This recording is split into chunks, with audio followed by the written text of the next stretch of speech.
नमस्कार, मैं हूं आपके साथ विभा उपाध्याय और आप सभी दर्शकों का अन्नदाता कार्यक्रम में स्वागत करती हूं। हमारे देश का किसान जन का पोषक है, वो श्रम का देवता है, अन्नदाता है।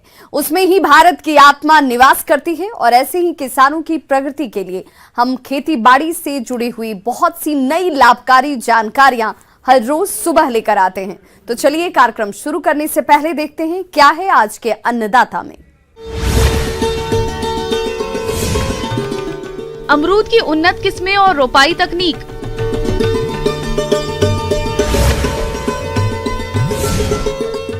अरहर की फसल में किए जाने वाले जरूरी कार्य।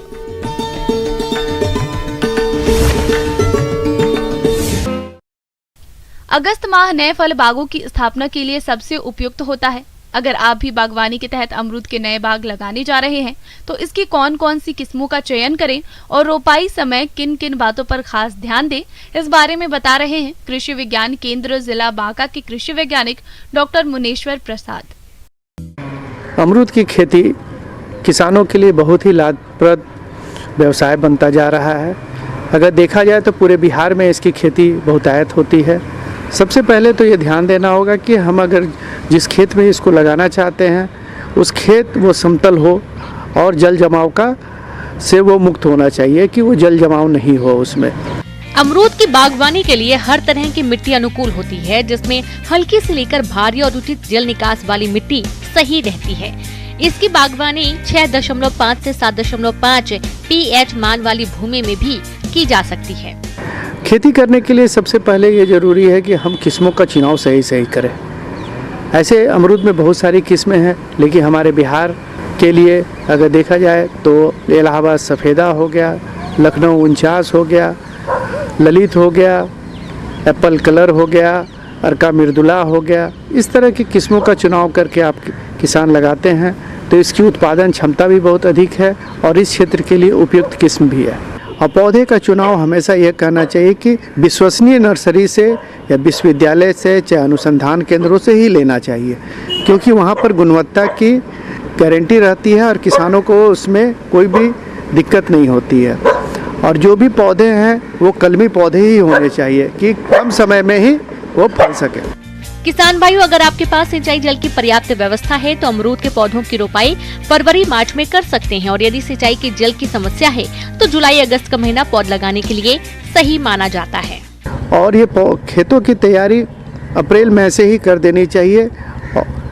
निश्चित दूरी पर जब आपने तय कर लिया कि कितनी दूरी पर लगाने हैं पौधे, उसमें कम से कम 1 मीटर लंबी, 1 मीटर चौड़ी और 1 मीटर गहरी आप उसमें गड्ढा करें। ये सबसे उपयुक्त रहता है। इसमें कम से कम 20 से लेकर 25 किलोग्राम गोबर की सड़ी खाद, 2 किलोग्राम सिंगल सुपर फास्फेट और लगभग 500 ग्राम आपका म्यूरेट ऑफ पोटास और 2 किलो करंज की खल्ली या नीम की खल्ली का प्रयोग करना चाहिए। ऊपर निकाली गई मिट्टी में मिला करके इसको जब गड्ढा को आप खोद लेते हैं तो उसके 15 दिन के बाद इसको पुनः ये खादों को मिला के भर देना चाहिए। जहाँ पर कीड़ों का प्रकोप देखा जाता है कि जहाँ पर दीमक लगने की समस्या है, चाहे अन्य कीड़े की समस्या ज़मीन में रहती है, वहाँ क्लोरीपायरिफास नाम का दवा का डस्ट या धूल लगभग 50 से 100 ग्राम प्रति गड्ढे देने चाहिए। दूसरी बात ये ध्यान देनी है कि हम सघन बागवानी करें या साधारण बागवानी करें, ये दोनों के लिए अमरूद की खेती बहुत ही लाभप्रद होती है। अगर हम साधारण बागवानी की तरफ ध्यान देते हैं तो पौधा से पौधा की दूरी 6 मीटर और कतार से कतार की दूरी भी 6 मीटर रखी जाती है। अगर सघन बागवानी की तरफ हम जाना चाहते हैं तो वो 3 मीटर कतार से कतार की दूरी और पौधे से पौधे की दूरी भी 3 मीटर रखनी चाहिए। किसान भाइयों, पहली सिंचाई पौध लगाने के तुरंत बाद और दूसरी सिंचाई तीसरे दिन करें। इसके बाद मौसम और मिट्टी की किस्म के हिसाब से सिंचाई करने की जरूरत होती है। और पौधे के साथ एक लकड़ी जरूर बांध दें, क्योंकि उस समय तेज हवाएं चलती हैं जिससे पौधे के जड़ को नुकसान हो सकता है, पौधे टूटने की भी संभावना रहती है। तो ये सावधानी जरूर रखेंगे पौधे के साथ। ब्रेक के बाद एक बार सभी दर्शकों का एक बार फिर से अन्नदाता में स्वागत है। चलिए रुक करते हैं अगली कड़ी की ओर। अरहर एक लंबी अवधि की फसल है और अभी इसकी फसल बढ़वार की अवस्था में है। ऐसे में फसल से अच्छा लाभ मिले, इसके शुरुआत से ही फसल की देखरेख और प्रबंधनों को अपनाने की जरूरत होती है ताकि फसल सही ढंग से बढ़ती रहे। तो चलिए अरहर की सही देखरेख के बारे में जानते हैं बिरसा कृषि विश्वविद्यालय जिला रांची के कृषि वैज्ञानिक डॉक्टर नीरज कुमार से।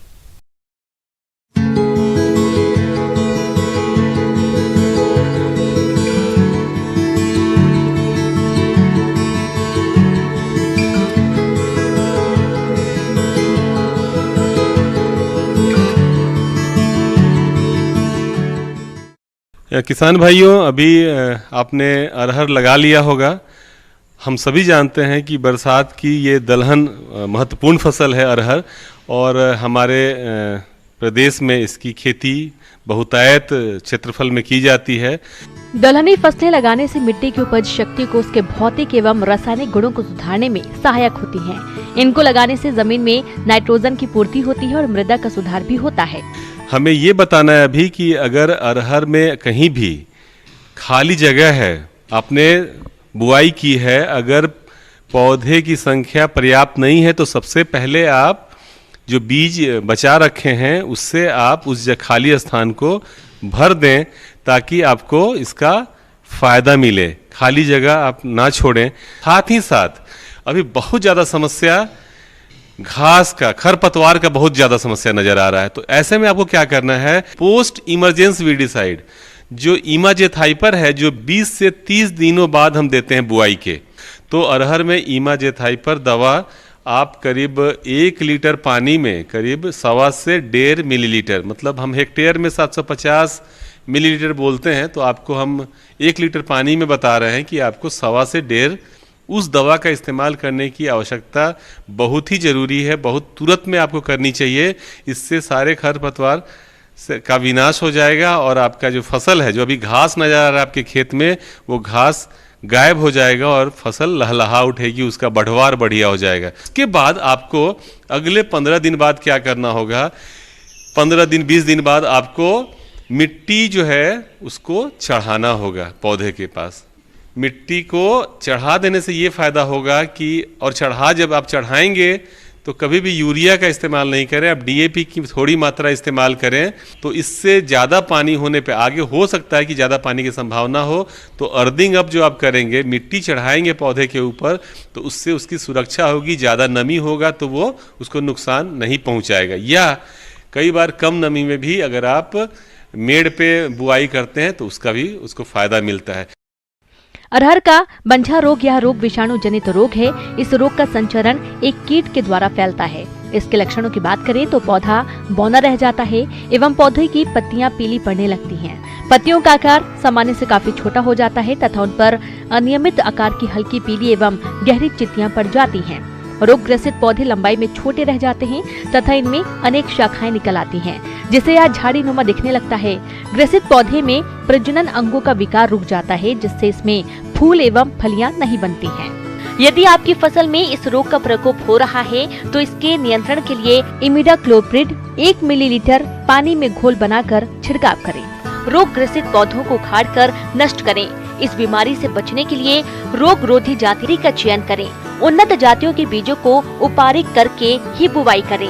गर्मी में खेत की गहरी जुताई व अरहर के साथ ज्वार की अंतर्वर्ती फसल लेने से इस रोग का संक्रमण कम रहता है। दूसरी मुझे बात करनी है आपसे कि अगर कहीं भी कीड़े मकोड़े की समस्या दिख रही है, आज मैं गया था अपने रिसर्च फील्ड में, वहाँ मैंने पाया कि कुछ कीड़े का और कुछ बीमारी का भी प्रकोप है। तो ऐसे में आपको दवा का छिड़काव बड़ा ही ज़रूरी है। क्लोरोपाइरिफास दवा 1 से 2 मिलीलीटर दवा आप 1 लीटर पानी में मिला करके छिड़काव करें, जो अभी से 15-20 दिन 25 दिन बाद तक भी आप कर सकते हैं। ये कीड़े मकोड़े की समस्या जो है उसको ये खड़ी फसल में उसको ये दूर कर देता है। तो ये चीज़ें मुझे आपको अरहर के बारे में बतानी थी, जो आने वाले 15-20 दिनों तक आपको करने की आवश्यकता है। ब्रेक के बाद एक बार फिर से आप सभी दर्शकों का अन्नदाता कार्यक्रम में स्वागत है। बढ़ते हैं अपनी अगली प्रस्तुति की ओर। आजकल खेतीबाड़ी में रासायनिक दवाओं और उर्वरकों का प्रयोग काफी हो रहा है, जिसका दुष्प्रभाव न केवल मिट्टी और वातावरण पर होता है बल्कि मानव स्वास्थ्य पर भी इसका असर देखा जा रहा है। इसलिए अब कृषि वैज्ञानिक जैविक खेती को बढ़ावा देने की बात कर रहे हैं। इसी के तहत आज हम आपको पंचगव्य बनाने की विधि और इसके लाभ के बारे में बताएंगे। तो इसके लिए देखिए हमारी ये खास रिपोर्ट।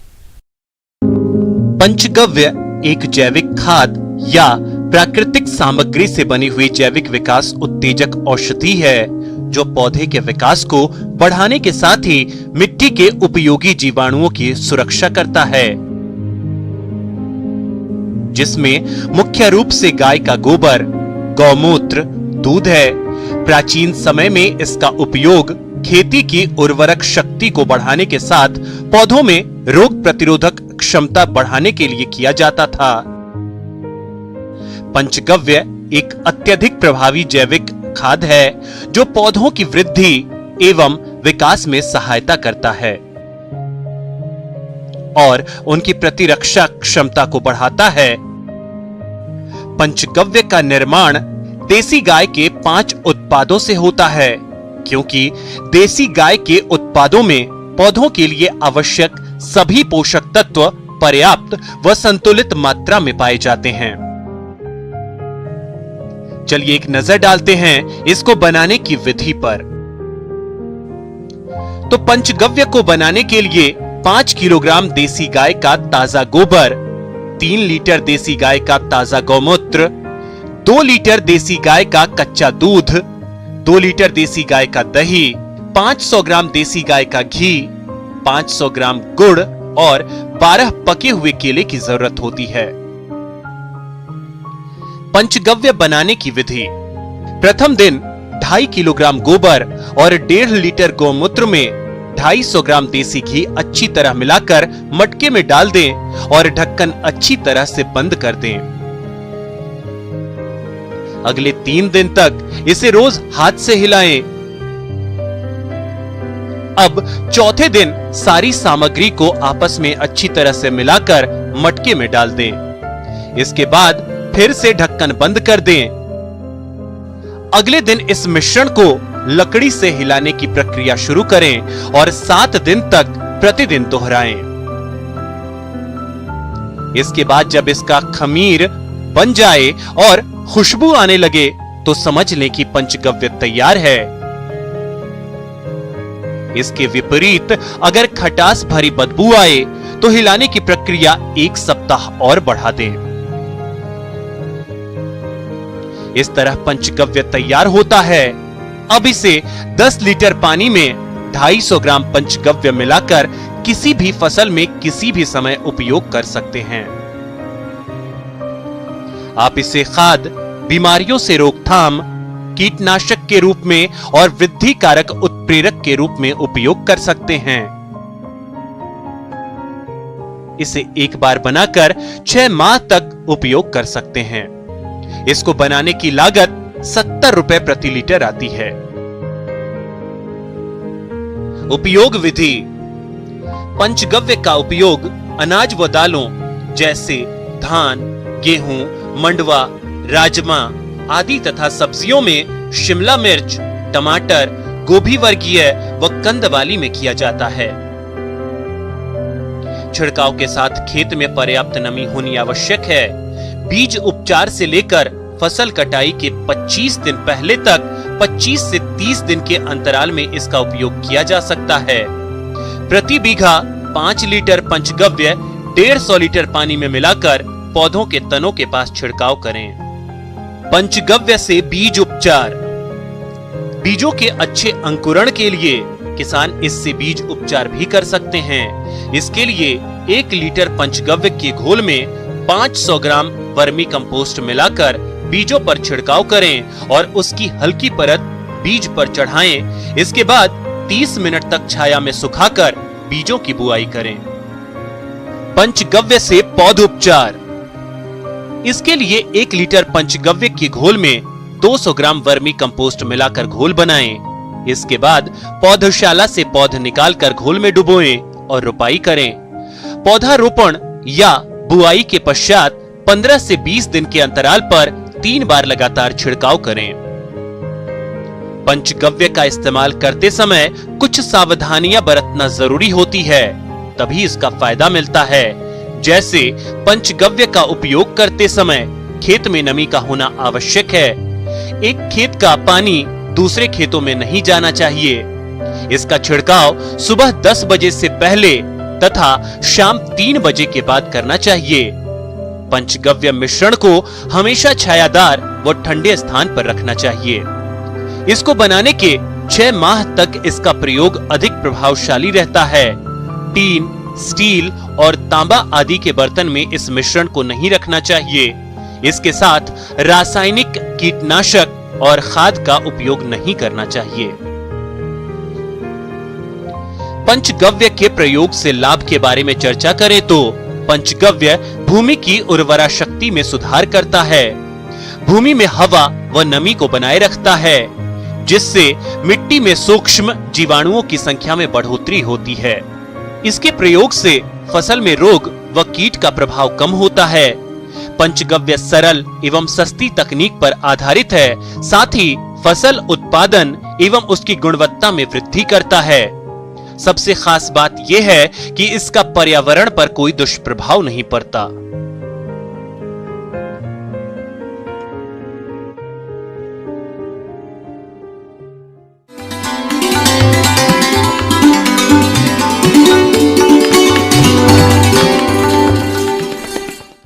अन्नदाता हेल्पलाइन निःशुल्क फोन संपर्क सेवा के माध्यम से आपके द्वारा पूछे गए प्रश्नों में से एक या दो महत्वपूर्ण प्रश्न को हम अपने कार्यक्रम में शामिल करते हैं और इसी के तहत आज किसान का सवाल और उनका जवाब इस प्रकार से है। अन्नदाता निःशुल्क फोन संपर्क सेवा के माध्यम से पूछे गए प्रश्नों में से आज हमने जिस प्रश्न को कार्यक्रम में शामिल किया है उसे पूछा है ग्राम माझा, जिला गोपालगंज के कृषक जितेंद्र सोलंकी ने। ये मिर्च की फसल में रोगों की रोकथाम के बारे में जानकारी चाहते हैं। तो जितेंद्र सोलंकी जी, आपकी जानकारी के लिए प्रस्तुत है कार्यक्रम का ये अंश। भारतवर्ष में मिर्च की खेती बड़े पैमाने पर की जाती है। तो सर्वप्रथम मैं जो मिर्च में लगने वाले मुख्य प्रमुख रोग हैं उनके बारे में मैं चर्चा करने जा रहा हूं। तो पहला इसमें बीमारी आती है डैम्पिंग ऑफ, जिसको अर्धगलन रोग भी कहते हैं। ये मुख्यतः नर्सरी में लगने वाला रोग है। तो इसमें लक्षण हम लोग ऐसे पहचान सकते हैं, जैसे ही पौधा बिछड़ा तैयार होता है करीब 1 महीने का, उस समय ज़मीन से ठीक ऊपर आप देखेंगे कि तना जो है सड़ने लगता है और सड़ करके पौधा अपना भार नहीं खड़ा रह पाता है और गिर जाता है। तो इससे संबंधित हम लोग प्रबंधन के रूप में बात करें तो हम लोग या किसान भाई ये कर सकते हैं कि जो भी नर्सरी हम लोग लगाएं वो ऊंची ज़मीन पर लगाएं ताकि जल जमाव का आसानी से निकास हो सके और शुरुआत में ही इसका बीज उपचार कर ले। कार्बेंडाजिम 2 ग्राम प्रति किलो बीज के हिसाब से इसको बीज उपचार करके अगर हम लोग लगाते हैं तो देखा जाता है कि डैम्पिंग ऑफ अर्धगलन की बीमारियां बहुत कम आती हैं। दूसरा, अगर खड़ी फसल में इस तरह का अगर डैम्पिंग ऑफ बीमारी लगती है तो हम लोग मैनकोजेब उसका हम लोग 2 ग्राम प्रति लीटर पानी में घोल करके 15 दिनों के अंतराल पर अगर छिड़काव करते हैं तो इस रोग से हम लोग पूर्णतः निजात पा सकते हैं। किसान भाइयों, मिर्च की फसल में पर्ण कुंचन रोग अधिक देखने को आता है। यह एक विषाणु जनित रोग है जिसे सफेद मक्खी कीट द्वारा एक पौधे से दूसरे पौधे में फैलाया जाता है। इस रोग से ग्रसित पौधों की बढ़वार रुक जाती है और उनकी पत्तियां छोटी नीचे की ओर मुड़ जाती हैं। इस तरह किसान भाइयों, इस रोग से बचने के लिए हमें इसकी खेती करने से पूर्व ही कुछ बातों को ध्यान में रखना होगा, जैसे कि इसकी खेती के लिए रोग रोधक किस्मों का चयन करना चाहिए। यदि किसान भाइयों इस रोग के लक्षण खड़ी फसल में दिखाई दे रहे हैं तो आप रोगग्रस्त पौधे को उखाड़कर नष्ट कर दें और इसके अलावा इस रोग को फैलाने वाले कीट के नियंत्रण के लिए इमिडाक्लोप्रिड दवा की 1 मिलीलीटर मात्रा को 3 लीटर पानी में घोल बनाकर फसल पर छिड़काव कर दें, जिससे आप इस रोग पर काफी हद तक नियंत्रण पा लेंगे।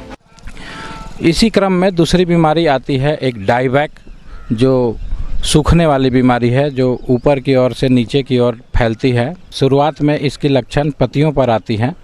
पत्तियां धीरे धीरे टिप की ओर से बैकवर्ड डाउनवर्ड सूखने लगती है। रोग जो है फलों पर भी आने की शुरुआत हो जाती है।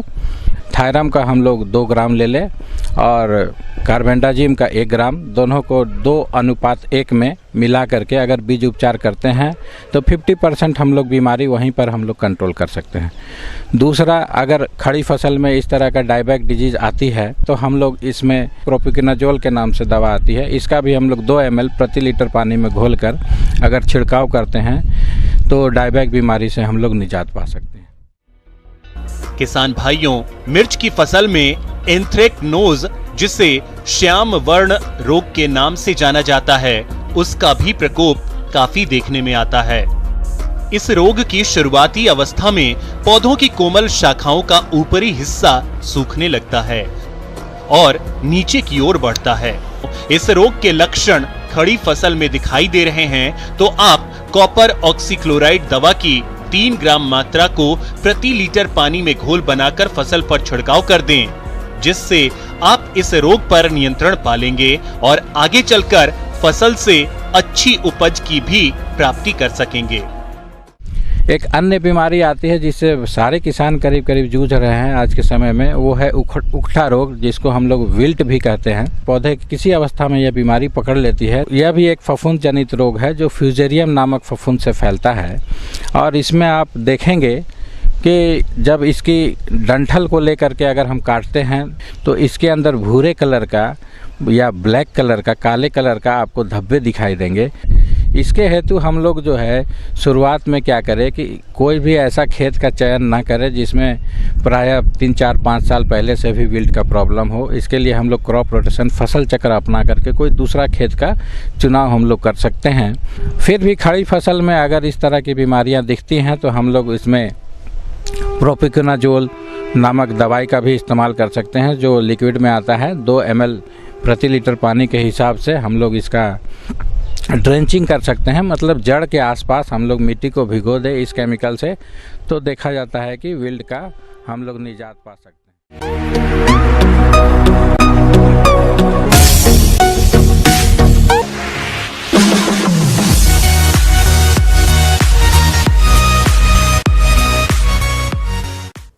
आइए अब एक नजर डालते हैं राज्य के कुछ चुनी हुई मंडियों के प्रमुख फसलों के बाजार भाव पर।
किसान भाइयों, अन्नदाता आपकी सेवा के लिए संकल्परत है। कृषि संबंधित समस्या और सुझावों के लिए आप हमें इस पते पर संपर्क कर सकते हैं।